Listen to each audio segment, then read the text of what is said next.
For Pacifica Radio, January 27th, 2019. I'm Scott Horton. This is Anti-War Radio.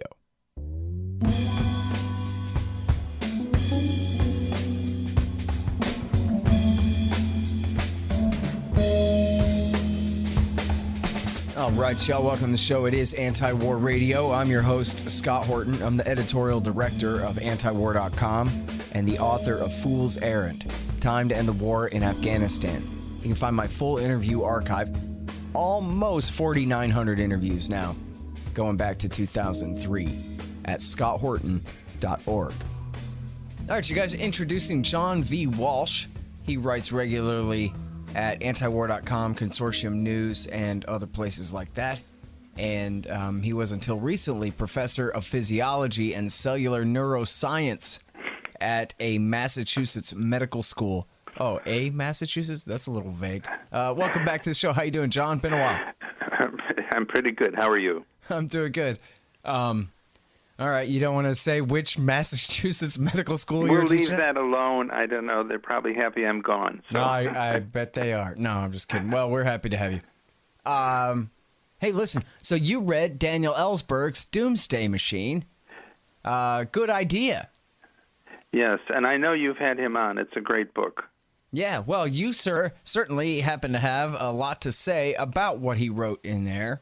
And so I'm very happy to have you on to talk about all of that. In fact, you start off with a quote from Vladimir Putin after Oliver Stone showed him Stanley Kubrick, Dr. Strangelove. Yes.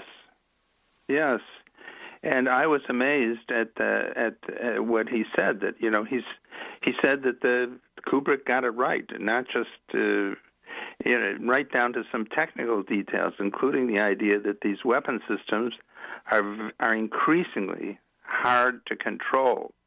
And this is from a guy who does have his finger on the button and has had it there for a long while. So I thought there was a certain amount of nervousness in that comment, and it's too bad people don't watch those interviews. They're very good. But that, I think, is and here we are, and the reason I wrote this is we're a year away from Ellsberg's really good book, and it seems like it got some publicity, but I don't think it's really served its purpose in waking people up that there's this question of nuclear weapons seems to be something that's just dropped off the radar, and I think that's very dangerous. Yeah, well, it's just not on TV. I think many people, I don't know the numbers, but many people growing up today might not know the first thing about an A-bomb or an H-bomb or the difference or how big they might be or which countries have them or why they should care at all. Yes, and my generation did grow up with the fear of nuclear weapons all the time. And I remember as a child having mushroom cloud nightmares. And I don't think that was at all unusual. And now that's sort of been pushed to the back of our consciousness. And maybe there's a certain responsibility to the generation that went through that to remind people who are coming up that this has not gone away. This is still there. And maybe that's a contribution this generation could yet make.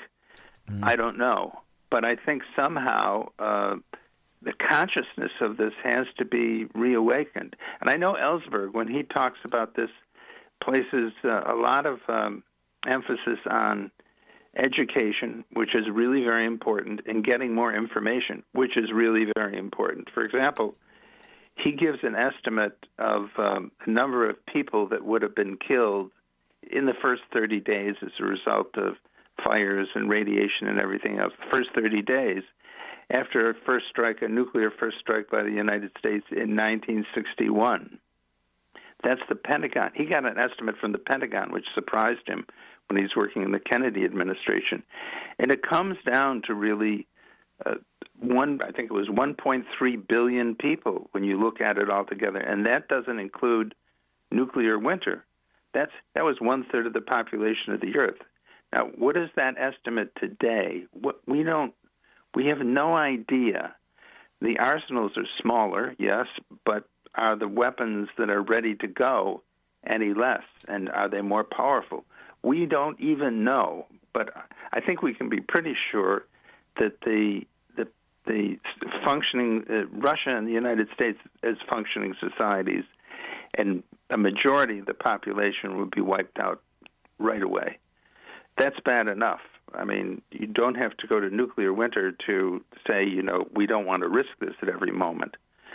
So information is important, but I think, somehow, as I was saying, public consciousness is also important, because there are a handful of experts that are interested in this general question of living on the precipice of disaster here, but it is not a general, it's not out there. It's not, as you say, it's not on TV.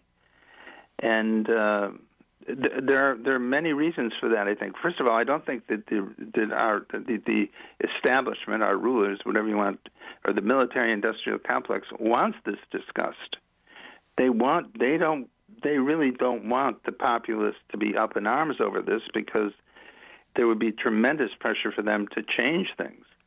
And other things have pushed this off the agenda, and I don't think I mentioned this in the piece, and this is a part of the Ellsberg strategy too, leading up to the Reagan-Gorbachev Accords, which abolished the intermediate nuclear weapons in Europe, or actually completely for both sides up to the moment when we're going back on it. There was the freeze movement. I don't know whether you were around or... I was a little kid then, but yeah, I mean, that is my experience with nukes, is that it was the end of détente and the return of brinksmanship under Ronald Reagan, but then culminating with, as you said, massive nuclear reductions treaties, and in fact, the dissolution of the entire Soviet empire. Yes. So what happened there is that there were millions of people in the streets across the continents calling for a nuclear freeze. It was very simple. Just don't build anymore. Let's stop where we are now. That was sort of an intermediate demand that seemed realizable, and it put the question on the agenda. I think one of the problems we have now is that, and it's the best of intentions are involved here, but the only thing that's on the agenda with the present movement is absolute abolition of nuclear weapons. And there are several difficulties with that. First of all, do we have time to get there? Because it's going to take a long time. And secondly, it doesn't seem like it's a realizable goal, whereas Ellsberg is saying, listen, basically what he's saying is, let's get rid of hair trigger alerts so that at any moment we don't all go up in smoke. His point is that's realizable. That can be done. As a matter of fact, in certain respects, it can be done just by the presidents of the United States and Russia.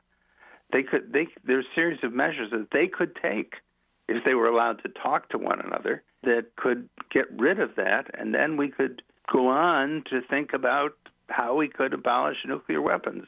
Hey, y'all, here's how to help support the show. First of all, buy my book, Fool's Errand, Time to End the War in Afghanistan. It's available in paperback, Kindle, audiobook, and now in EPUB in all the different locations online there. You can get it, Fool's Errand.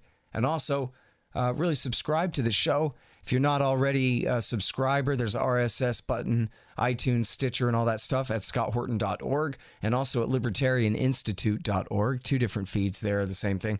And also, I got a YouTube channel, youtube.com/Scott Horton Show. Subscribe there, and you'll get all the interviews.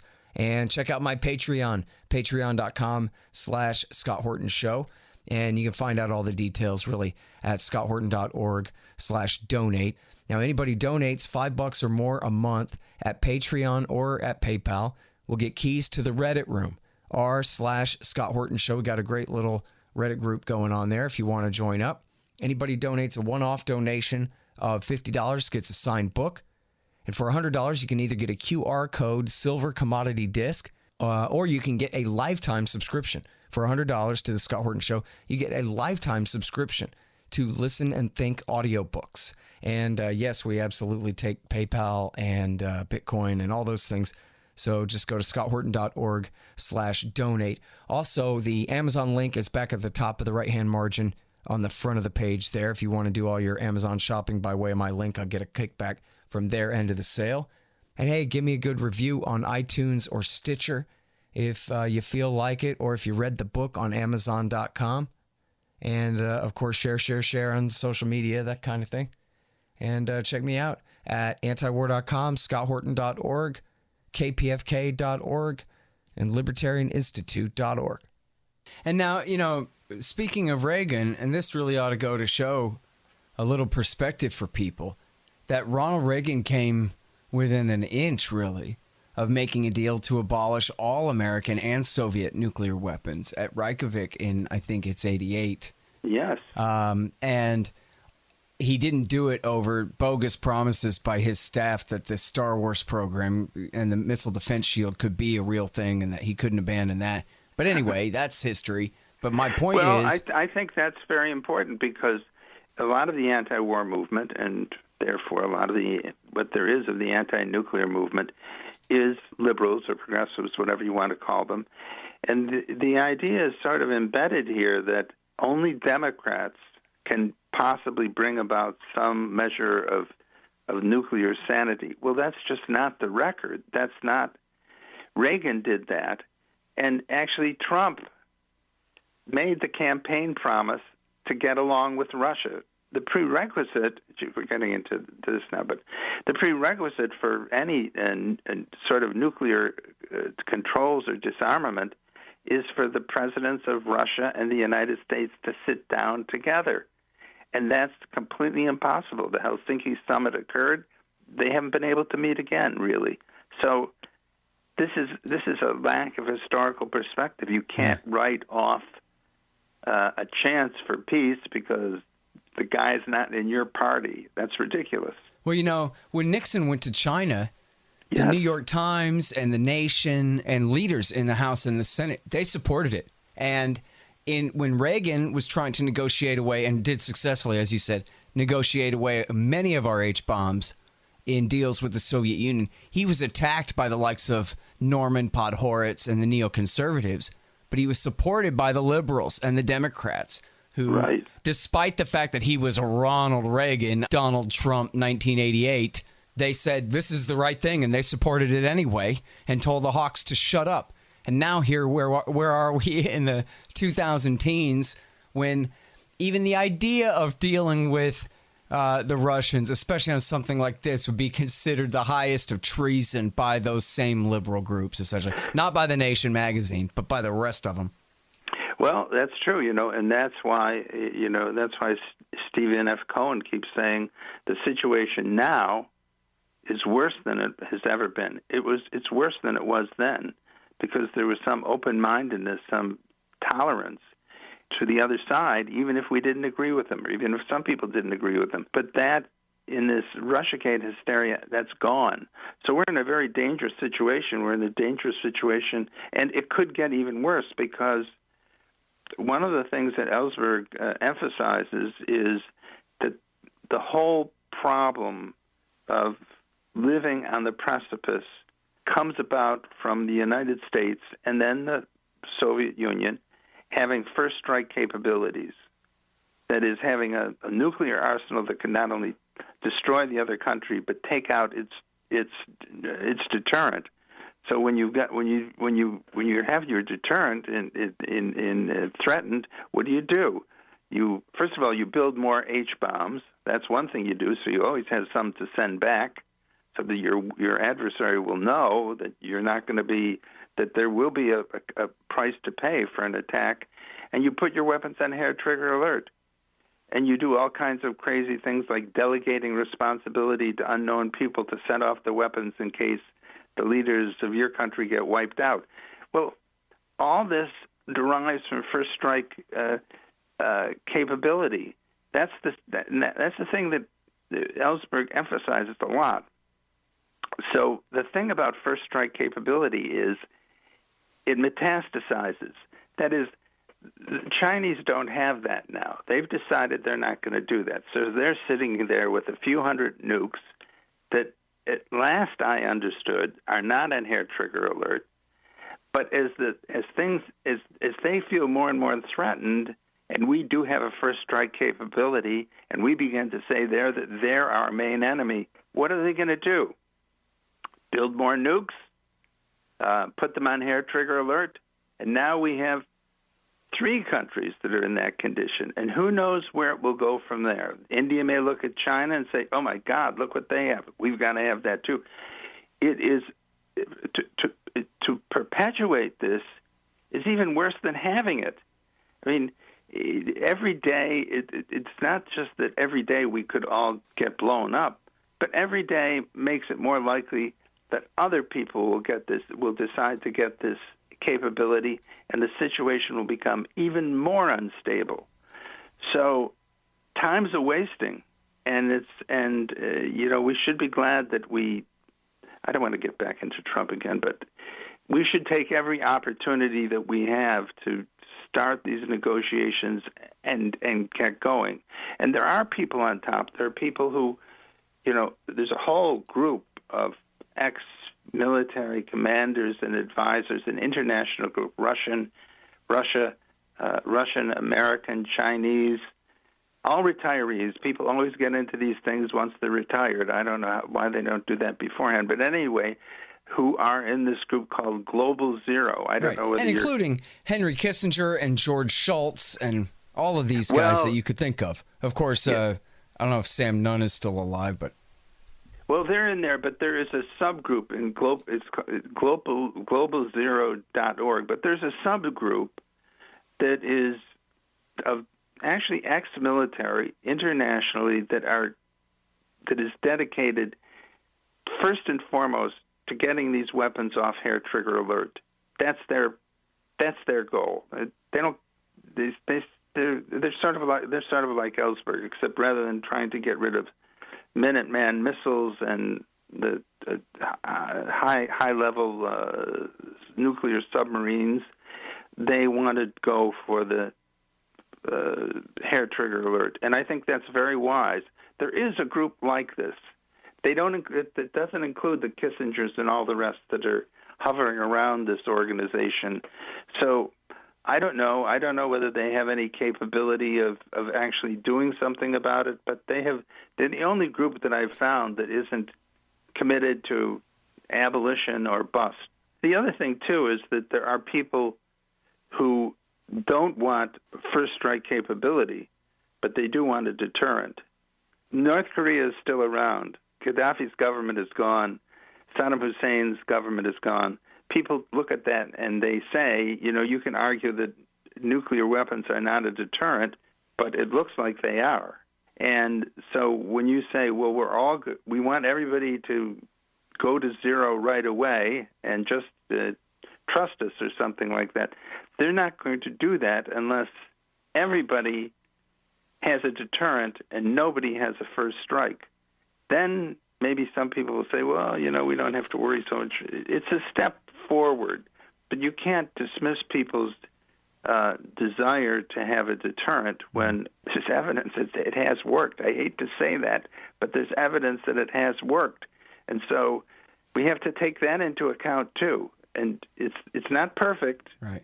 But we don't have any choice. Now, ultimately, for our side, even with a small proportion of the military force that our government has now, we have a conventional deterrent. USA could level your capital city, wherever you are, without any nukes in a few days' time if it came down to it, So I'm not saying I recommend that, but I'm just saying for us, I think we could unilaterally disarm and dare the rest of the world to follow suit. Well, do everything we could to convince them to, but... I think that's a great idea. I mean, that's yet another path. I'm undermining your great argument about, hey, let's just be reasonable here and get rid of the worst of these things. You mentioned in your article Vladimir Putin's recent speech that he gave, 6 months ago or something, where he talked about his new supersonic cruise missiles and nuclear-powered cruise missiles.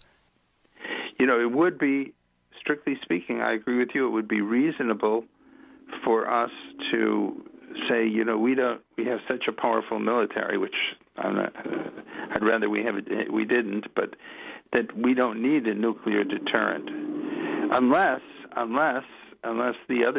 some other side has first strike capability, then we do. So we get into this. The problem is that, as Ellsberg points out, is that the United States has this first strike capability, and it uses it in the sense that when things get tight, it uses it the way a robber uses a loaded gun to put to your head. He doesn't fire it. He has pretty good control of you once he does that. Same way with the first strike capability. It's really the source of this problem, and our establishment, military establishment, and our political establishment has become accustomed to having it. That's embedded in their way of thinking. It's going to be very hard to pull them away from that. That was the great thing about Reagan. He was willing to toss that aside. And maybe somebody else will come along who will be willing to do that too. It doesn't take much. It doesn't take a rocket scientist. I shouldn't use that. It just takes somebody with some simple common sense and some simple decency to do this. I mean, not even, right? I mean, even Donald Trump could. And without the whole Russiagate scandal, he would be in absolutely the perfect position to. And here's a guy with no common sense or not a shred of decency whatsoever. But in fact, any jerk, like the worst person that you've ever met, could still think, the Cold War is about 30 years gone now, and I'm not sure why we need to have H-bombs at all anymore, right? Like, you could be a horrible person and still figure that out. And I think Trump has, and I think that's probably a big reason for the motive for the Russiagate scandal in the first place, is to just absolutely hem him in on those questions. Of course. It's not Trump. It's all the brilliant advisors, the best and the brightest around him. That's the problem. And or the adults in the room, as they're called. That's the problem, really. They're the adults in the room that haven't learned a thing since they were children. And so that's really our problem now. But the big problem is, I think, for us, is to generate more awareness about this. And I guess Ellsberg made the first big step. I mean, I think his book brought all this to the fore, and I hope that we can somehow make use of it and make some progress on this. Yeah. I was talking about Physicians for Social Responsibility. They're still around, but if you look today, they're not saying we have to get beyond Russiagate and have the United States and Russia sitting down and talking. They don't talk about that anymore. They're quiet on that. And so what is that physicians group doing today? Well, they're still nominally interested in nuclear weapons, but they're mainly interested in the environment. So we've lost, and I find this all the time, that all the organizations which were once concerned exclusively with nuclear weapons and nuclear disaster are now concerned with both that and the environment. That's fine, but those are both good concerns, as long as both are really represented. But I don't find the other has happened. I don't find the environmental groups are interested in nuclear issues. So there's some sort of imbalance that's developed here, and it's just that, an imbalance. And I think it has to be brought back to a more balanced level. But perhaps the idea that de-alerting the weapons, getting them off hair trigger alert, as this global zero subgroup wants to do. Right. Hey, what's worse for the environment than thermonuclear explosions, huh? Right. But I mean, that the idea of doing that, or the idea of doing taking the couple steps that Ellsberg suggests, either of those are intermediate steps that maybe they could be put in such a way that they would grab the attention of the populace. I don't have a specific suggestion. Well, I do have one specific objection. You could have, step back, step away from nuclear disaster. The first step away, you call it first step, but now we have We just have first step legislation, so those could get confused. But something like that, the first step away, and it has something like that would be as simple as the freeze, and could reignite the conversation, because once the conversation is reignited, I mean, it is not hard for people to see the danger and to wake up to it.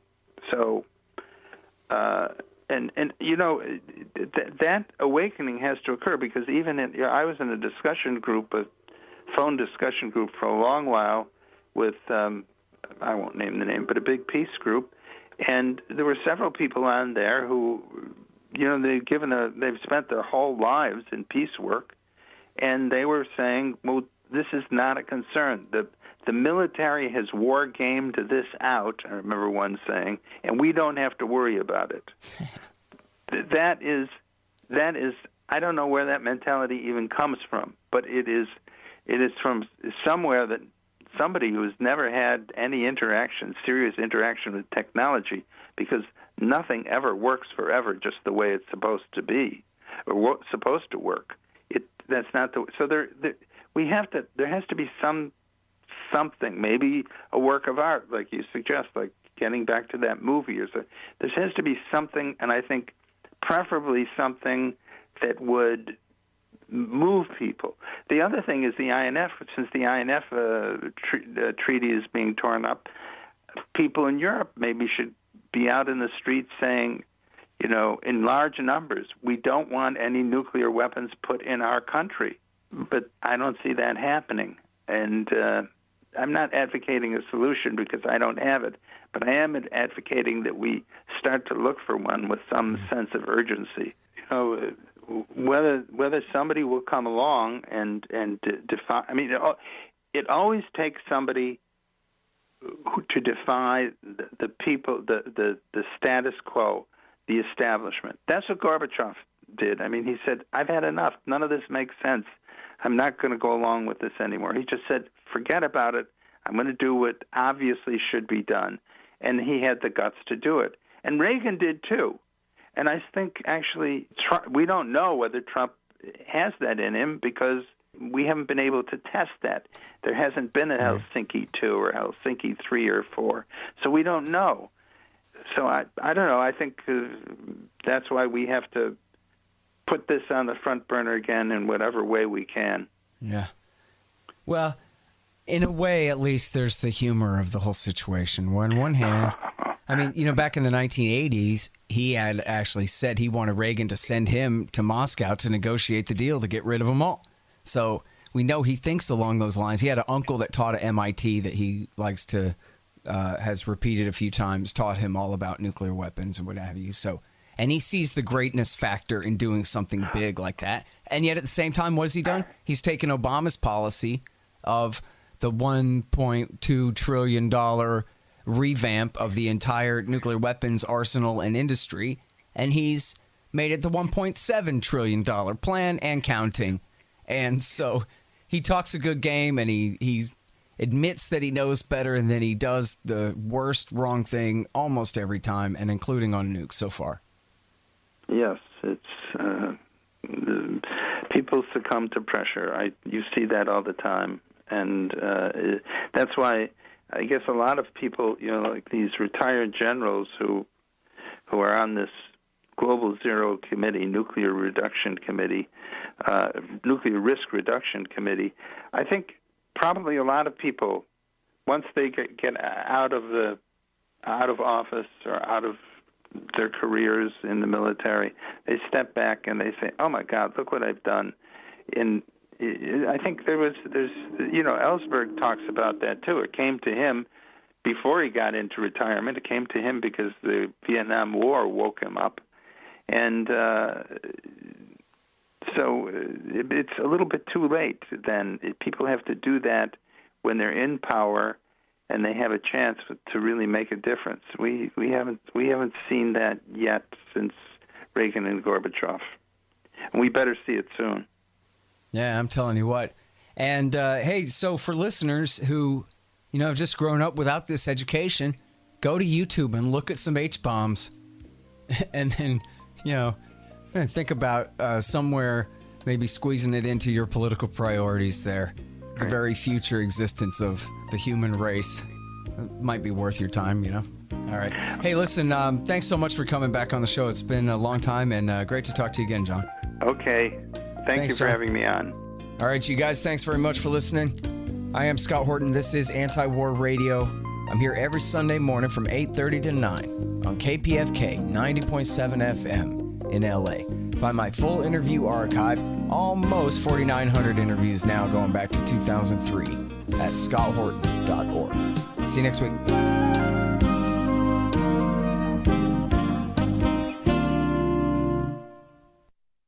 Just to congratulate you and the rest of the people at antiwar.com. I don't want anybody to forget that this is your fundraising time. Very important. And I think antiwar.com is unique because people all across the ideological spectrum can come there to discuss and read about issues of war and peace. I don't think there is really another outlet that is anything like it. So I hope everybody contributes, and you guys. And another thing, it's not just Justin. You know, Justin is the person who's sort of the face of antiwar.com. People should realize it's you and Eric and Angela, Jason. It's an enterprise. It's a joint effort, and you're about to have your 25th anniversary next year, so it's been a successful one. Let's keep it that way. All right, well, thank you very much for saying that. That's great. And, a word from our sponsor. All right, y'all, thanks. Find me at libertarianinstitute.org, at scotthorton.org, antiwar.com, and reddit.com/Scott Horton Show. Oh, yeah, and read my book, Fool's Errand, Time to End the War in Afghanistan, at foolserrand.us.